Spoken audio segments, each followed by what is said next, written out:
In the United States, you've probably heard of the phone jail, that little cardboard box on a teacher's desk where phones go when they get taken away. Meanwhile, in the United Kingdom, the government is telling head teachers, that's like principals, that they'll back them up if they want phones gone completely. We're talking not seen, not heard, not even in your bag. On the surface, it seems like two totally different ways of handling things. But what's really going on behind the classroom door, under the desk, and in those busy school hallways? The official rules are one thing, but the real story is how kids on both sides of the ocean actually use their phones. And that's where it gets interesting. The difference between the rules and what really happens is huge, and today we're going to look at the official policies and then uncover the secret underground world of student phone use. Okay, let's start with the rules on paper, and we have to begin in America, where the approach has been a bit of a mess for years. For a long time, every school district, and sometimes every principal, made up their own rules. One school might have a total ban, while the school 10 miles away let kids use their phones at lunch. But things are changing big time. Worries about kids getting distracted in class, mental health, and cyberbullying have pushed states to get involved. Starting around 2023 and picking up speed through 2024 and 2025, a bunch of new laws have popped up. As of late 2025, over half of US states have passed or suggested laws to limit phone use in schools. States like Florida, New York, Arkansas, and Texas are all getting on board. But even with all these new rules, the American way is still shaped by one thing: parents who want to be able to reach their kids if there's an emergency. This has made complete gate to gate bans really hard to do. So instead, you see compromises. Exactly. Many schools ban phones during class but allow them at lunch. Some use those collection boxes, the phone jail, while others are spending money on expensive magnetic locking pouches that keep the phone sealed up all day. Still, about two-thirds of US schools are said to have a bell to bell ban. But what that actually looks like and how they enforce it is a whole other story. Now, let's jump over to the UK, where it's a very different picture. Here, the push to get rid of phones in schools is coming from the government.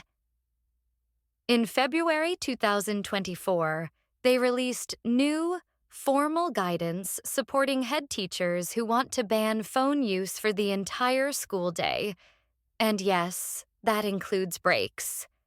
Now, this isn't a law, it's just strong advice, which means schools still get the final say. But the message from the government is super clear. They want every school in England to have the same phone free rules. And they're using some pretty serious numbers to back it up.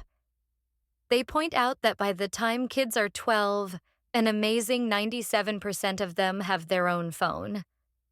They also mention reports from UNESCO that link phone use to lower grades and wellness issues. Government data even showed that about a third of high school students in England admitted to using their phones when they weren't supposed to in most of their classes. Right. The idea is that getting phones out of schools will lead to less online bullying, fewer distractions, and better behavior. Some schools that have already brought in strict bans say they've seen big drops in fights and other problems. So, those are the official rules. The US has a mix of different state laws, and the UK has a strong push from the top for a total ban.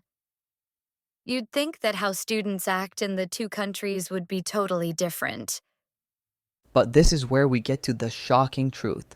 School isn't lived by the rule book, It's lived in the moments between classes and during that long walk to the bathroom. Let's go back to America. Even in schools with the toughest bans and those fancy locking pouches, it's really just a constant battle. The rules have just created a secret world of phone use. You've got the classic phone hidden in the sleeve trick, the textbook propped up just right to hide a screen, and the sudden, urgent need for the bathroom, which is really just a 5-minute escape to check TikTok. And that becomes a huge headache for teachers. In schools with more relaxed rules, like allowing phones at lunch, another problem pops up. You've seen it. A table full of students sitting together, but every single one of them is just staring at their own screen, not talking to each other. A head teacher at a school in Wales that tried a full ban said the first thing he noticed was that kids actually started talking to each other more. In America, these partial bans create digital islands where your social life still happens on a screen, even when your friends are right there. So, you'd think the UK, with its government backed bans, must be a phone free dream, right? Well, not quite. The truth is, stricter rules don't make the problem go away, they just push it further underground. It turns into a high stakes game of hide and seek. For British students, the never used, seen, or heard rule is almost like a challenge. The blazer, which is part of many UK school uniforms, becomes the perfect hiding place. Phones are skillfully hidden and checked under the desk. The risks are higher. Getting detention or having your phone taken for a week, but for some kids, that just makes it more exciting to not get caught. And here's the real kicker: the latest research supports this. A 2025 study in The Lancet found that strict school policies didn't really improve students' mental health or grades.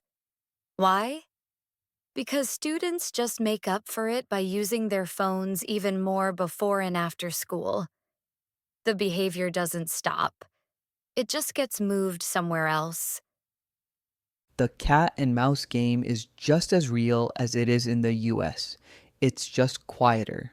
The worldwide pressure to stay connected is something that no school rule has been able to stop. So, what is the real shocking truth? It's this: even though America and Britain have very different rules on paper, what actually happens in the classroom ends up being weirdly similar. The real fight isn't between UK and US policy, it's between school rules and teenage life. The American way has led to a system of obvious distraction that states are now rushing to get under control. The British way, while more consistent, has pushed phone use into the shadows, creating a culture of secret defiance.